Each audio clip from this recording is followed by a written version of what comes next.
My name is Vikramjit Singh. I'm from Enclave Immigration Services. We are located in Mississauga, Ontario. Today, we are going to talk about Motion 44.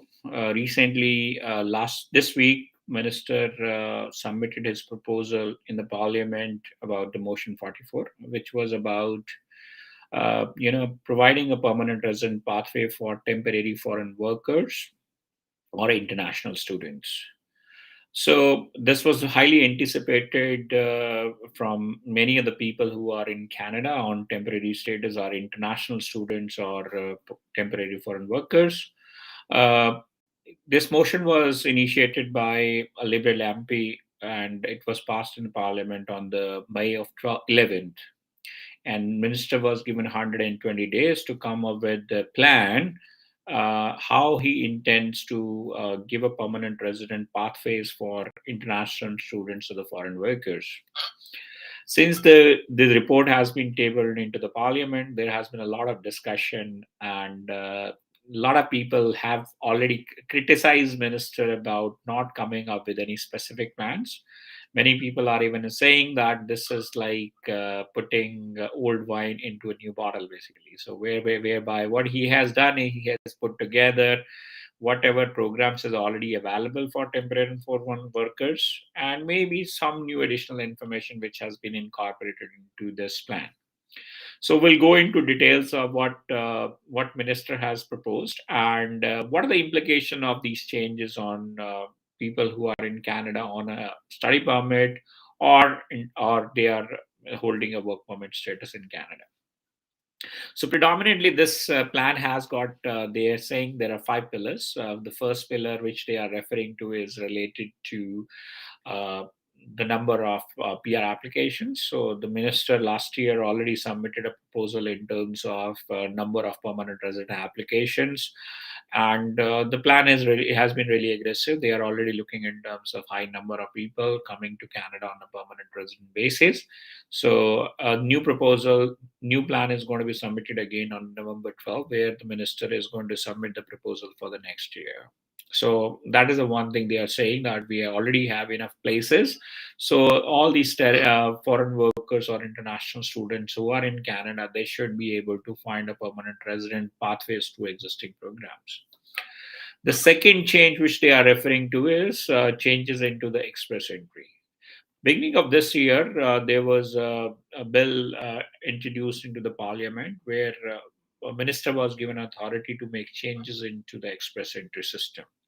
So predominantly what they are looking in terms of, they are looking in terms of changing some of the comprehensive ranking system criteria, like giving more weight to the Canadian experience, giving more weight to Canadian education, employment, language. So they are looking in terms of how they can further optimize or enhance the express entry system. That way they are able to give more weightage and the points to the Canadian experience and Canadian education. But these changes are going to happen only in 2023. So because if minister wants to make these changes, the IT infrastructure is not ready to implement those. So most likely those changes we will see next year, most likely in the spring of 2023. That is the time where we will be able to see these changes are going to be reflected.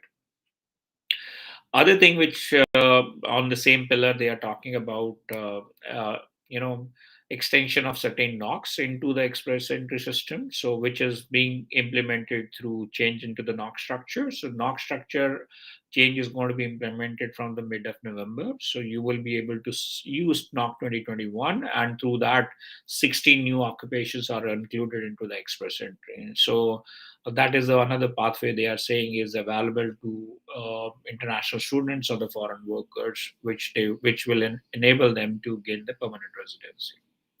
Third pillar which they are referring to is related to in-demand skills. In the in-demand skills, basically they are looking in terms of coming up with more pathways in terms of specific demands where like the skill shortage is there. They are looking in terms of providing more easy transition for those people so they are able to kind of come into the workforce.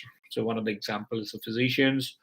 Other thing, they are also looking in terms of some of the sector specific pilots which are already running, like agri pilot is there, the pilots which is related to personal support workers and all. Basically, that is also going to be looked at there. That is going to be further enhanced.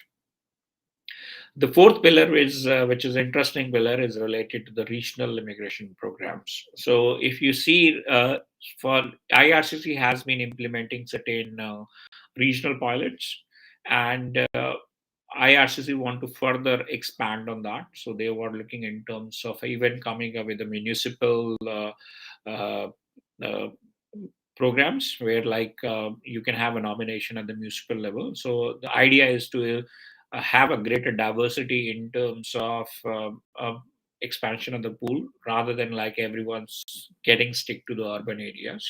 So there will be more sector specific or more region specific programs you will see that will be coming in the years to come. So you will see more emphasis on that. The final pillar is about the operational efficiency, which is about improving the infrastructure, which is about improving the number of manpower and making sure that the decision making happens on time. So whatever the service standards has been established for the various processes, they want to make sure that they are able to deliver the results within those service standards. So these are the five pillars which has been talked about.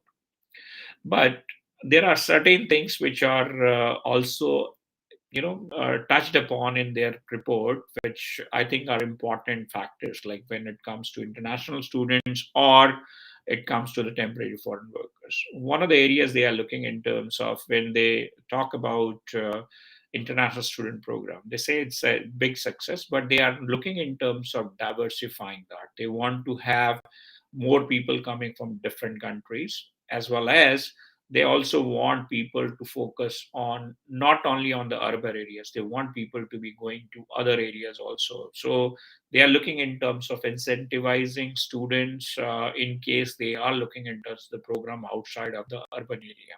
So that is the one thing which I think students needs to consider. The second thing which is also coming is in terms of there has been a discussion in terms of some sector specific, some in demand skill specific programs where like there could be a permanent pathways for its international students if we are enrolled into those sort of a program. But those programs are going to be run together with the regional pilots basically. So it's important that when you're looking in terms of the programs for yourself, think in terms of going beyond the urban centers, think in terms of going for education in the sector which is high in demand. So that is going to help you in terms of gain permanent residency at the later stage. Other major change or major highlight of this report was where there has been a talk in terms of expanding IMP. So right now, under IMP, like LMI exempt work permit on the C41, you can only get a open work permit for your spouse if you're working in the NOC 0AB. So there has been a discussion in terms of including other NOCs also as a part of that. So that is a good thing which could happen. And they're also looking in terms of giving the postgraduate work. They're giving the work open work permit for the spouse of postgraduate work permit. Right now, the requirement is that you need to have NOC 0 eBay job, and also you need to have three pay stubs. So they are looking in terms of expanding that. That is a very good thing. So these are the things which has been silent in the report, but I think important factors which we wanted to bring up to you to speed for you. And there are other things basically we would like you to consider when you're looking in terms of making Canada as a dream destination for you. With these changes, what we will see is that there will be more emphasis and more input given on the Canadian experience. So if you are Someone who is outside Canada and looking to come to Canada through the express entry and the federal skilled worker, going forward, the road is going to be difficult for you. As we will see that there will be more points given to Canadian experience, Canadian education, or employment in Canada. So if you are looking in terms of making Canada your home, I think it's the right time for you to assess your situation and make sure that you are eligible to one of the programs. In case you have any questions, any concerns, you want to know more about the Motion 44 or any immigration program where you might be interested in, feel free to reach out to us on 416-271-4371, 416-271-4371, or you can drop a message to our social media channels also. Thank you, everyone. Thank you for watching. Have a good day. Bye.